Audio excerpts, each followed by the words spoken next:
What's up guys, Billy here today bringing you guys another video. So today we're going to be taking a look at an older product that I reviewed a couple of months ago. It is the Atomik RC Universal Drone Backpack.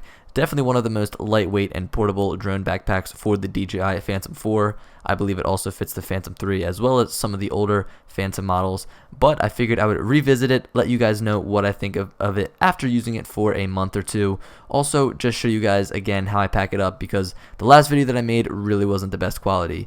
But anyway, let's jump into it.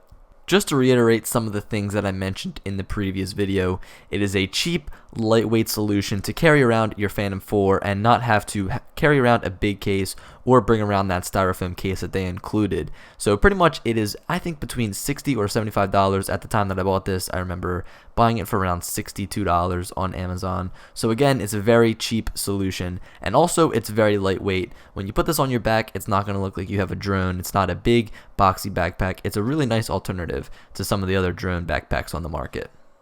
With that being said, you definitely get what you pay for, as this backpack isn't the best of quality. So taking a look at the outside, one of my first complaints is that the fabric is really not that nice. It feels like it could almost rip if it even got caught on a stick.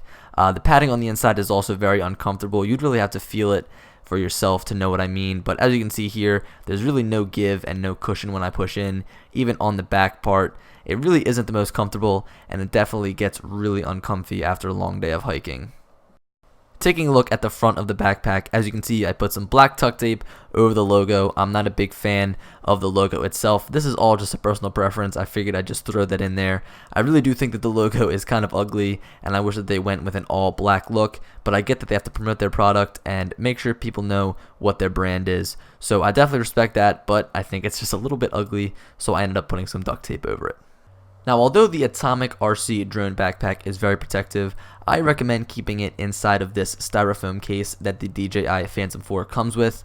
The reasoning behind this is just because it's a little bit more sturdy, and if you store it in a closet when you're not using it, if something falls on it, it won't break. Now, just to go over a sped up version here for you guys of how I pack this backpack up, I can fit pretty much everything that I have for the DJI Phantom 4 in here. That includes my remote, my cables, my chargers, my ND filters, my propellers, the drone itself, and pretty much any other accessories that you might need. Now, obviously, I don't have the most Phantom 4 accessories, but I could fit plenty in here. I think that you could probably fit another 2 batteries as well as another battery inside of the Phantom 4 itself. The reason that I don't put a battery inside of there is because I feel that the Phantom 4 sometimes sucks the power from the batteries that are left inside. Along with all these little tiny compartments, we get 2 straps, one to go over the drone itself and one to go over the remote.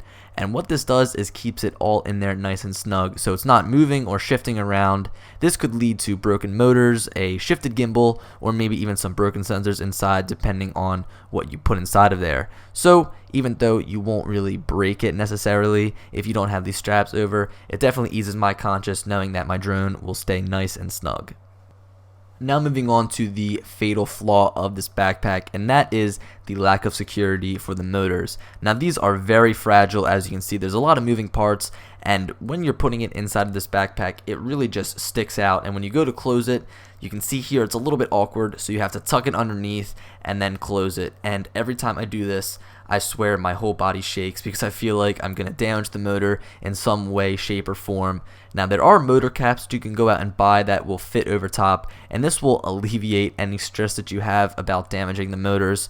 I've used this probably a good 5 or 6 times to carry my drone long distances, and I've never broken it once. I haven't had to change the motors or anything like that. So obviously it's not really going to be that big of an issue, but then again, I just always don't want to have to go out and replace the whole motor or even the whole entire drone, just because that would A, be a hassle, and B, be a lot of money.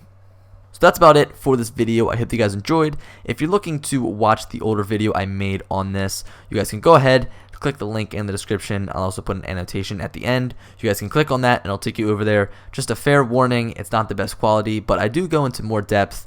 The reason I made this video for you guys is because I saw it hanging on the wall and I wanted to give you guys a bit of an update. I think that with the way that the future of drones is going, with these super small, portable, foldable drones. We're not going to need these big, cumbersome backpacks, but for the time being with the Phantom 4, this is a perfect solution if you're looking for portability. So anyway, I hope you guys enjoyed. Definitely leave a like and subscribe if you're new around here, as I have been trying to upload daily, and I will talk to you guys later. Peace.